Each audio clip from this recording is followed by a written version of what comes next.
There are football careers that fade slowly over time, and then there are careers that collapse so suddenly and so violently that they leave behind a permanent question.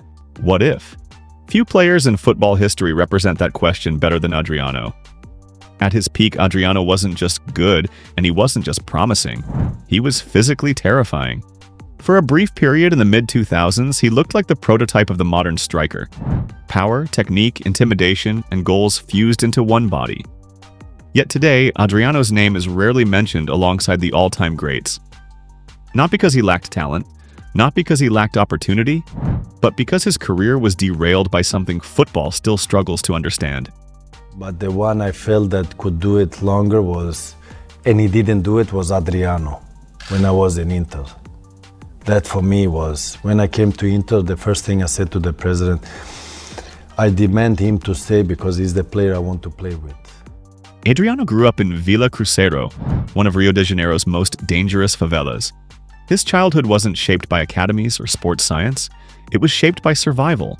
From an early age, he stood out not only because he was bigger and stronger than the other kids, but because he played with aggression and urgency. For him, football wasn't expression, it was necessity. Flamengo quickly recognized that Adriano was different. By the age of 18, he had already debuted for Brazil's national team.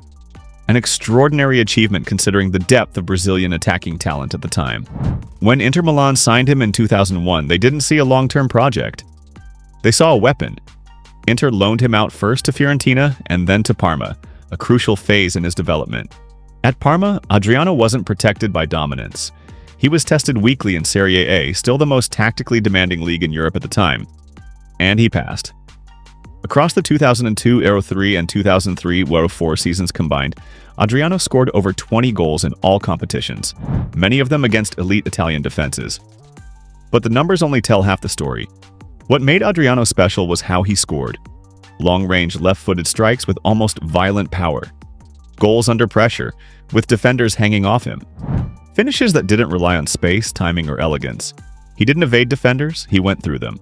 By the end of his spell at Parma, Italian defenders already feared him, and that fear followed him back to Inter. The 2004-05 season was Adriano's undisputed prime. This was no longer potential, this was peak output. With Ronaldo gone and Vieri no longer the focal point, Inter needed a new leader in attack, and Adriano became that figure instantly. He scored 28 goals in all competitions, 16 in Serie A, finishing as Inter's top scorer and ranking among the highest goal contributors in Europe that season. But numbers alone don't explain the dominance. Adriano scored from 30 meters, from tight angles, with defenders directly in front of him. Goalkeepers didn't anticipate. They reacted late. One of his most iconic goals came from a free kick. Not curled with finesse, but blasted with such force that the goalkeeper barely moved.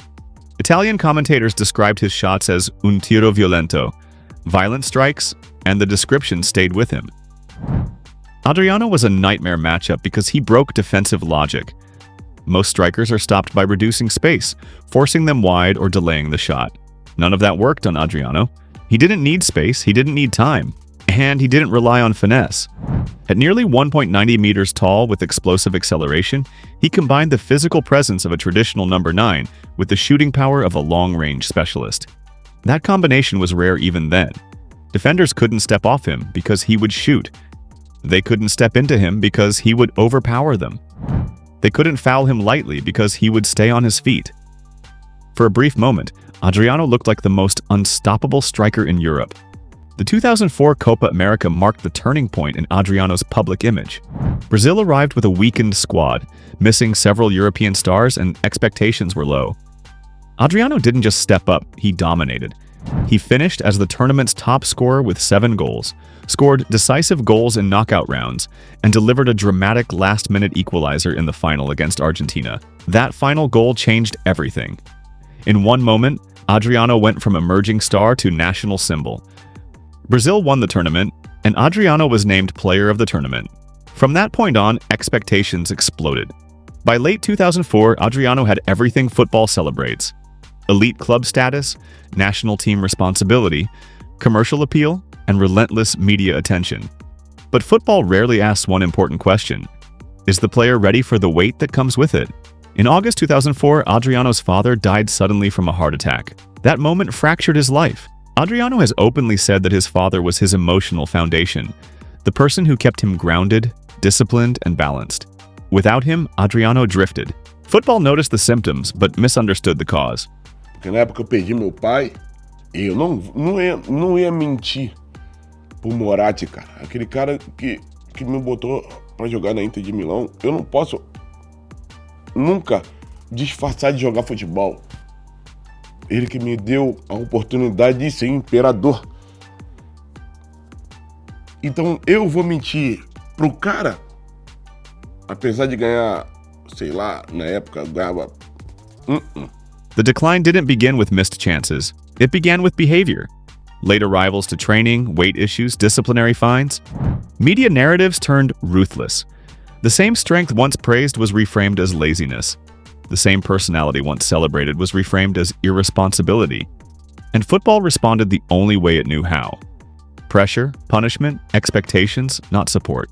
Adriano later admitted to using alcohol as an escape, not for pleasure, but to cope with grief and isolation. That distinction matters. He wasn't losing interest in football, he was losing stability in life. Adriano attempted multiple comebacks. Loans to different clubs, returns to Inter, fresh starts in Brazil. Each time there were flashes. Powerful goals, moments of dominance, reminders of who he once was. But consistency never returned. At Flamengo in 2009, Adriano won the Brazilian League and finished as joint top scorer, a reminder that the talent never disappeared. But European football had moved on. The tolerance for instability was gone. Here is where the story demands honesty. If success is defined by longevity, discipline, and trophies, then Adriano failed. But if success is defined by peak performance, fear factor, and dominance, then Adriano reached a level few strikers have ever touched. At his best, Adriano was not compared to good forwards, he was compared to inevitability. And that leaves us with the question, if Adriano's father had not died, if mental health support had existed at the time, if football had known how to protect instead of pressure, would Adriano be remembered among the greatest strikers in history? Or was his prime, brief, violent, unforgettable, always destined to burn out? Was Adriano the greatest what-if football has ever seen?